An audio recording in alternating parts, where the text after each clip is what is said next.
National conference ने रोज़ अव्वल से बडगाम को एक स्टेपनी की तरह यूज़ किया। ये कम्युनिस्ट जमात है, इनको शरीयत के हुसूलों के साथ कोई लेना देना नहीं है। क्या आपने कॉन्स्टिट्यूशन ऑफ इंडिया का आर्टिकल 44 नहीं देखा है कि उसमें ये तो वाज़िह तौर लिखा है कि स्टेट को प्रोहिबिट करना चाहिए अल्कोहल। नेशनल कॉन्फ्रेंस ने रोज़ अव्वल से बडगाम को एक स्टेपनी की तरह यूज़ किया। कोई रिलीफ मिला और ना ही इन मामलात पे, उल्टा दिन ब दिन हमारे लोगों के मसाइल बढ़ते ही जा रहे हैं।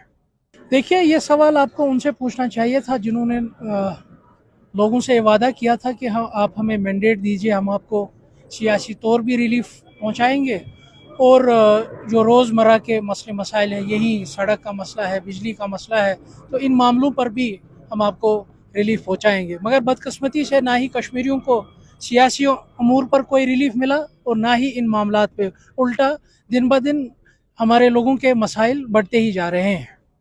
शराब के मामले में ये वाज़िह है शरीयत के तौर पे कि शराब पर शरीयत की क्या नज़र है।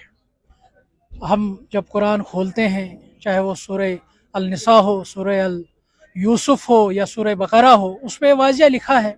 उसमें ना स्टेक होल्डर की बात लिखी है, ना किसी की बात लिखी। उसमें तो दो टोक लिखा है कि शराब ममनू है।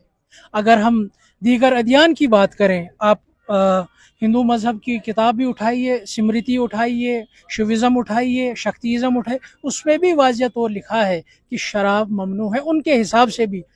क्यों ये जमात एक कम्युनिस्ट जमात है, इनका शरीयत के साथ कोई लेना देना है नहीं। हाँ, इक़्तिदार के हुसूल के लिए ये शरीयत का भरपूर इस्तेमाल करते हैं। ये नेशनल कॉन्फ्रेंस की रवायत ही रही है।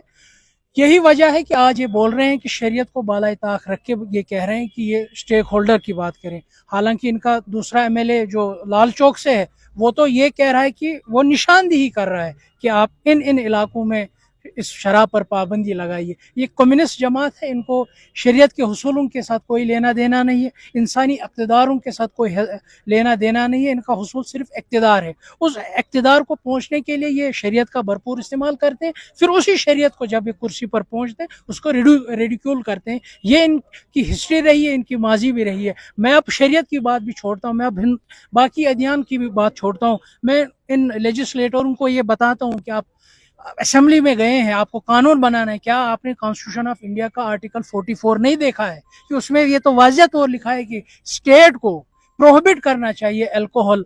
इसमें क्या इन्हें वो नहीं देखा है? इसमें स्टेक होल्डर की बात नहीं। ये दो टोक जैसे हमारे साथी जो असेंबली में है, वहीद परा साहब है या फयाज मीर साहब है, वही वाज़िह उन्हें दो टोक रखा है कि जम्मू कश्मीर में अल्कोहल प्रोहिबिशन होना चाहिए, उसमें कोई एक्सेप्शन नहीं होना चाहिए, उसमें कोई ये रियायत नहीं होनी चाहिए। बंद मतलब बंद, चाहे वो कुपवाड़ा से लेकर कुठवा तक हो। कि नेशनल कॉन्फ्रेंस ने रोज़ अव्वल से बडगाम को एक स्टेपनी की तरह यूज़ किया है। जो इनका लीडर किसी और जगह फिट नहीं बैठता है, वो इसको मुसल्लत करते हैं बडगाम के लोगों को। बहरहाल इस वक्त जो भी इज़्ज़त नफ्स बडगाम कॉन्स्टिट्यूंसी के लोगों का ज़ाया हुआ है, मैं इसमें यही बताना चाहूँगा, कॉन्स्टिट्यूंसी के लोगों को इस बार ऐसा फ़ैसला करना है कि जिससे उनका इज़्ज़त नफ्स भी महफूज रहे और जो उनके रोज़मर्रा के मसले मसाइल है वो भी कैसे हल हो, उनको इस वक्त वो फ़ैसला करना चाहिए।